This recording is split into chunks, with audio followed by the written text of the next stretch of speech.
Kenapa memelihara jenggot? Memelihara jenggot termasuk sunnah Rasulullah Sallallahu Alaihi Wasallam yang hukumnya wajib. Dalil-dalilnya adalah, yang pertama, memelihara jenggot termasuk fitrah seorang laki-laki.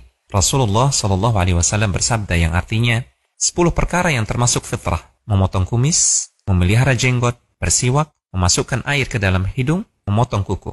Hadis riwayat Muslim. Kedua, memelihara jenggot adalah perintah Rasulullah Sallallahu Alaihi Wasallam. Beliau bersabda yang artinya, potonglah kumis dan peliharalah jenggot. Hadis riwayat Al-Bukhari dan Muslim. Ketiga, memotong jenggot adalah kebiasaan orang-orang musyrik. Dalam hadis Ibnu Umar disebutkan bahwasanya Rasulullah Sallallahu Alaihi Wasallam bersabda yang artinya, selisihilah orang-orang musyrik, peliharalah jenggot dan potonglah kumis. Hadis riwayat Al-Bukhari dan Muslim. Keempat, mencukur jenggot adalah penyerupaan terhadap wanita. Ibnu Abbas radhiyallahu taala anhuma, beliau telah berkata, yang artinya Rasulullah Sallallahu Alaihi Wasallam telah melaknat laki-laki yang menyerupai wanita dan wanita-wanita yang menyerupai laki-laki. Hadis riwayat Al-Bukhari. Hikmah dibalik perintah memelihara jenggot dan larangan mencukurnya. Pertama, sebagian orang mengatakan bahwasanya mencukur jenggot menyebabkan kanker. Kedua, sebagian lagi mengatakan bahwasanya mencukur jenggot menyebabkan lemah syahwat.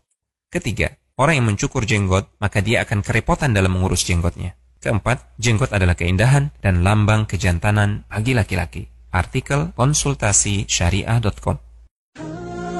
Sebelumnya, pria klimis rapi tanpa janggut disukai, tapi lihatlah ini, kan janggut di kalangan pria jadi perhatian. Tahukah Anda, ternyata memelihara janggut seperti yang disunahkan Nabi Muhammad SAW ini menyimpan kebaikan bagi dunia kesehatan. Peneliti mikrobiologi dari University College London menemukan adanya sumber potensi antibiotik terbaru yang berkembang biak di janggut yang terpelihara. 20 sampel janggut yang diambil deteksi 100 bakteri yang berkembang, dan setelah diteliti, ternyata mikroba yang membunuh bakteri lainnya. Mikroba pembunuh inilah yang dipercaya dapat menjadi potensi antibiotik dan secara otomatis membuat pemilik janggut lebih tidak rentan sakit. And we found, quite surprisingly, that the beard isolates are capable of killing the indicator strain that we have, showing that they actually produce antibiotics themselves. Bakteri pembunuh yang ditemukan di janggut bernama Staphylococcus epidermis. Saat dites melawan bakteri E. coli yang terkenal kebal obat, hanya mampu. Syekh Muhammad bin Shalih Al-Utsaimin, jenggot itu sampai dia. Di akhir hayatnya beliau sakit kanker. Maka disarankan oleh raja supaya berobat ke Amerika, di kemo.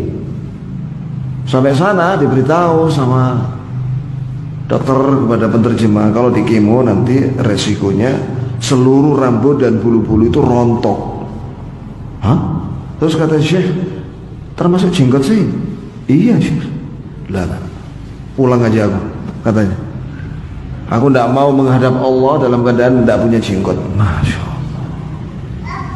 Ini salah satu orang soleh yang mengamalkan petunjuk Nabi.